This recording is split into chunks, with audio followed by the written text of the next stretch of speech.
खुलुमबाय लोगोफोर गिबियावनो नोंथांमोनखौ गासैखौबो आंनि गोदान भिडिअ बरायनाय बहरनाय थाबाय।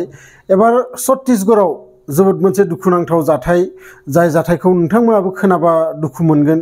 सासे 6 बैसोनि लाइमोन, जाय गथ'आ मोनसे बिथांमोननि फोरबो दंमोन, जाय फोरबोआव गावसोरनि न' खाथिफोराव माने जोंनि ओंखाम गोरलै जानाय बायदि बै ओंखाम जानो थांदोंमोन। गावजों लोगोसे साब्रै साबासो आरोबाव उन्दै उन्दै गथ'फोर दंमोन। नाथाय मोनाबोबाय, बै गथ' सासेया न'आव जेब्ला गिदिंना फैयैयाव न'खरनि मानसिफोरा नागिरनो हमबाय आरो बिदिनो नागिरबाय थानायाव गथ'खौ बुहुद हराव गंसे गारिनि डिग्गियाव मोननाय जायो। आरो बै गारिनि डिग्गिनिफ्राय बै गथ'खौ जेब्ला मोनो लोगो लोगो आथुरै गंसे हस्पिटालाव लाना थांनाय जायो। आरो बै हस्पिटालाव लाना थांनानै जेब्ला डक्टरनो खोन्थिहैयो, डक्टरा बेयाव थैबाय होननानै बिथांमोननो मिथिनो होयो।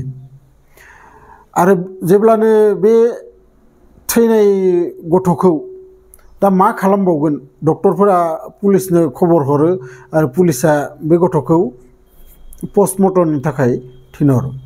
आरो जेब्ला पस्टमर्टमनि रिजाल्ट फैयो, अब्ला बै बिमा बिफाया मिथिनो मोनो जे बै 6 बैसोनिल' गथ'जों बिराद गाज्रि खामानि मावो। लोगोसे बिनि जि प्राइभेट पार्टआव सिगारेट सोबनानै बै जायगायाव अरजों सावना होयो।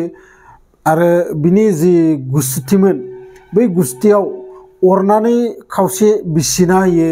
गन्थंखैजा थै ओंखारनाय, खावलायफोराव आसुगुरनि सिन, गोबां रोखोमनि बे देहायाव अयथासार खालामो। आरो खालामनानै जेब्ला बुथारो, आरो बुथारनायाबो ओरैबायदि बुथाराखै जे गोदनायाव सेथेना बुथारदो बा बुग्लिनानै बुथारदो। बै 6 बैसोनि गथ'खौ कारेन्ट सर्ट होनानै बुथारनाय जायो। बिथांमोना 3 सुबुंफोरमोन आरो बै 3बो लोगो नांनानै बिजों गाज्रि खामानि मावो।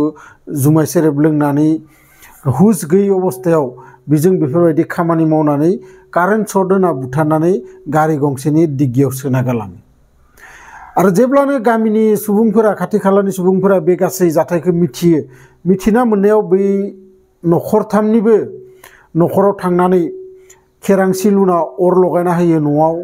आरो लोगोसे थांनाय मंगलबार खालि बै जायगानि सुबुंफोरा थांनानै पुलिस थानाखौबो घेराव खालामजोबो जे बिसोरखौ थाबैनो साजा होनांगौ।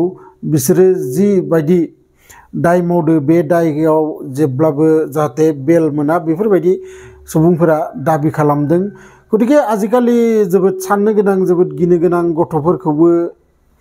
आरो नोंथांमोनाबो बेफोरबायदि उन्दै गथ'फोरखौ जानला मोनला न' खाथिनि सुबुंबाबो गुबुनजों रावजोंबो हेगार हरफानाङा। आरो हागोबा निजेनो थांफानांगो, निजेनो गथ'खौ लानानै फैफिननांगो।